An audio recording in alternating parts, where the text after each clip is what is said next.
Hi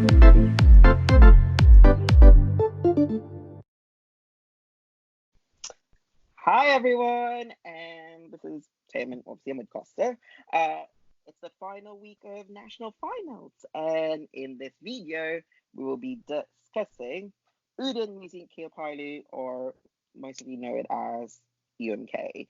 And we have got 6 entries to look at, so let's get into it. Costa, who are your, well, what stands out or what's your favorite out of this 6? Do you think? Firstly, I want to say how glad I am that Finland have reverted back to this format. The last 2 years of UMK have been really bad and just kind of dirgy to follow. And I'm really glad that they're bringing back a format where new artists are given a platform to shine. And I think we can agree that the song quality has improved massively as a result of that. So I'm particularly excited about a couple of these. Like most of the planet, seemingly, Erika Vikman's Cicciolina is my favorite because it just has a wow factor that the other songs don't quite manage. And everything about her as a person is just ringing a lot of sweet notes in my mind. That makes no sense, but I feel like it's on the same frequency as Erika, as a kind of a wacky comment that makes no sense. She's great. I want to meet her. I want her in Rotterdam. I think Cicciolina is a song that we all need in our lives. Yeah.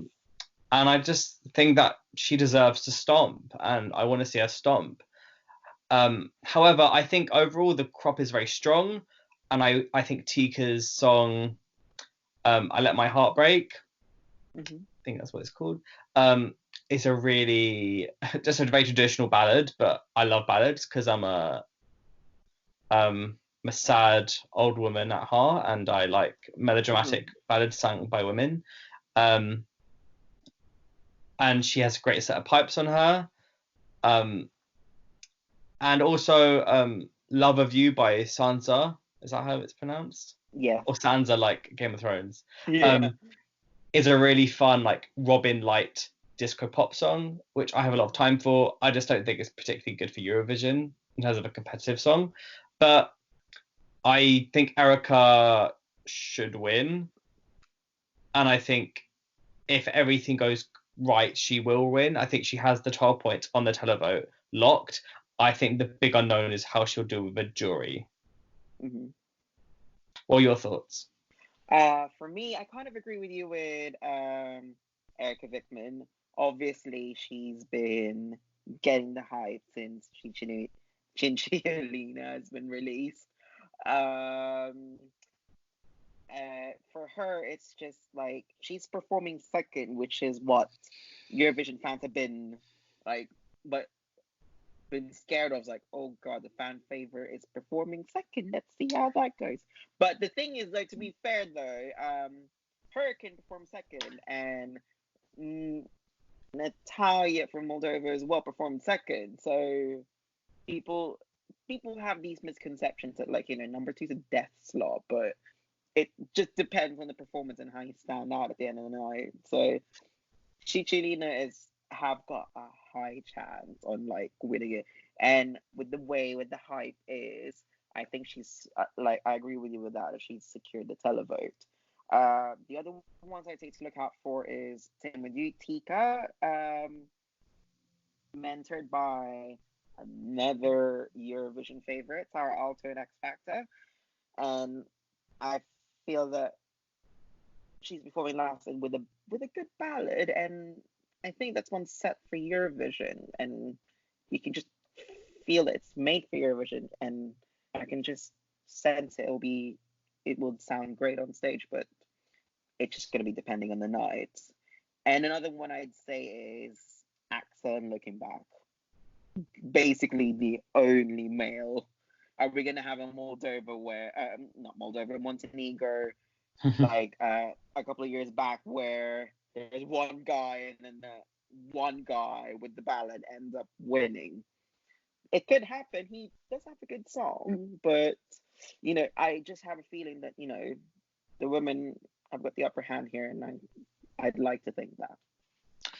I will say, I think Axel, as far as a male ballad goes, it's certainly stronger than what France is bringing to the contest. So it's a bit frustrating that you have mediocre ballads secured in the final through the Big Five system, but like I would happily swap the Best in Me with Axel's song. However, I think it'll be a very underwhelming result from this selection if we get that song over Cicciolina, because Cicciolina, we're going to talk about it a lot, and I feel like some people who don't like the song or don't get the song will get really bored of hearing about how iconic Erika Vikman is, but sorry. It just feels like a classic already. I don't know how to describe it. Like, I was in Estonia recently for ESCXTRA, and it came on at one of the after parties I attended, and everyone was just living for it. And I feel like Finland could really have something here. Yeah. Whether or not it will do as well as fans would like it to is another thing. It might end up being like Hungary 2011, sorry. Yeah. Wait, is it 2010 or 2011? Oh my god, I'm having a stroke. 2011, yes. But then you also have the fact that it could end up being like, it could be like a Francesco Gabani kind of thing where everyone's just hyping and hyping, and when you get to Eurovision, it just kind of loses its appeal. If it does win. 6th place for Finland would be a pretty good result, let's be honest. I feel people talk about Occidentali's karma like he came 25th. 6th place is pretty good. To be fair though, I mean, obviously Finland didn't qualify last year. I think them qualifying would be a result itself. Anything placing the the right hand side of the score, like higher than the right hand side of the scoreboard, would be kind of like a win for them per se. Yeah, and I think they've set themselves up for a good result. Honestly, I think they've got a good selection. Yeah. I just think it does feel like there's one particular song that just feels correct and should win. However, we've seen throughout the season like some quite shocking results. Maybe not as much as previous years. I think the last 2 years we've had a lot of just crushing disappointments, whereas this year I think a lot of countries have made good decisions. Despite that might be an unpopular opinion, but I'm just going to say that. I think it'll be a really depressing end to the season if it loses, because it's had this momentum throughout, because the songs were released quite a while ago, but obviously the final was on the last ones. And I think it would be the only shot Finland has of surviving this kind of crop of 20 or so songs that we're getting in these last week of the kind of selection season before the head of delegation meeting. And I think that it will shoot quite high up the odds based on it being just this kind of Eurovision moment in the making. Yeah. And Erika has also promised some really wacky staging, and I think it's going to really be a moment to look out for. And I don't think it being second is a massive deal. You mentioned Serbia with Hurricane, great comparison. I don't think we're going to want to use Moldova as an example, but I won't go into that. But I would say that you're right. If you're a fan favorite and the country fully supports you, they will find a way to get you to Eurovision, even if it means voting it, even though you're placed second in the running order. It's also sixth. It's also a 6-song selection, so it's tiny, and probably the only proper up tempo. Apart from Bananas, I forgot about that. Yeah, apart from Bananas.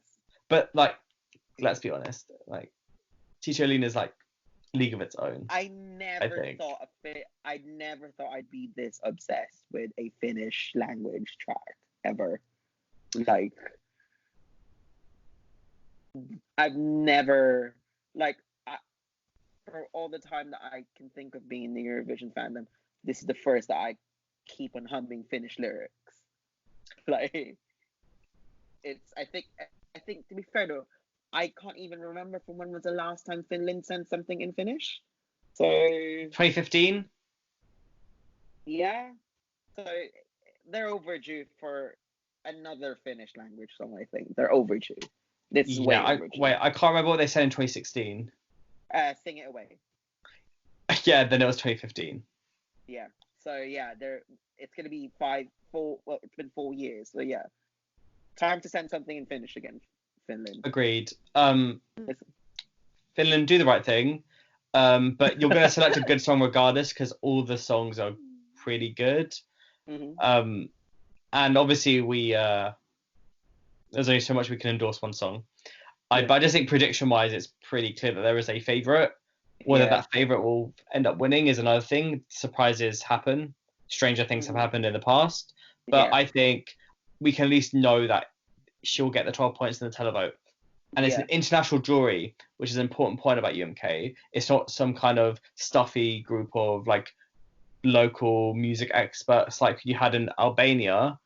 Well, that goes for the 3 Albanian jurors, not the international ones.